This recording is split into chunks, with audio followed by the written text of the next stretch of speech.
ದಕ್ಷಿಣ ಭಾರತದ ಪ್ರಖ್ಯಾತ ಸಂಗೀತ ನಿರ್ದೇಶಕ ಹಾಗೂ ರಾಜ್ಯಸಭೆಯ ಬಿಜೆಪಿ ಸಂಸದ ಇಳಿಯರಾಜ ಅವರ ಪುತ್ರಿ ಭವತಾರಿಣಿ ನಿಧನರಾಗಿದ್ದಾರೆ.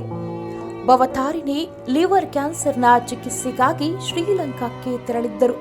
ಆದರೆ ಚಿಕಿತ್ಸೆ ಫಲಕಾರಿಯಾಗದೆ ಜನವರಿ 25ರಂದು ಸಂಜೆ ಕೊನೆಯುಸಿರೆಳೆದಿದ್ದಾರೆ. ಅವರ ಪಾರ್ಥಿವ ಶರೀರವನ್ನು ಇಂದು ಚೆನ್ನೈಗೆ ತರಲಾಗುತ್ತಿದೆ. ಅಲ್ಲಿ ಅಂತಿಮ ವಿಧಿವಿಧಾನಗಳು ನಡೆಯಲಿವೆ. ಅವರು ಅವರ ಪತಿ ಬಾಲಾಜಿ ಅವರನ್ನು ಅಗಲಿದ್ದಾರೆ. ಭವತಾರಿಣಿಗೆ 47 ವರ್ಷ ವಯಸ್ಸಾಗಿತ್ತು. ಭಾರತಿ ಚಿತ್ರದ ಮೈಲ್ಪೋಲ ಪೊನ್ನು ತಮಿಳು ಹಾಡಿಗಾಗಿ ಅತ್ಯುನ್ನತ ಹಿನ್ನೆಲೆ ಗಾಯಕಿ ರಾಷ್ಟ್ರೀಯ ಚಲನಚಿತ್ರ ಪ್ರಶಸ್ತಿಯನ್ನ ಗೆದ್ದಿದ್ದು ಈಗ ಇತಿಹಾಸ ಪುಟ ಸೇರಿದೆ.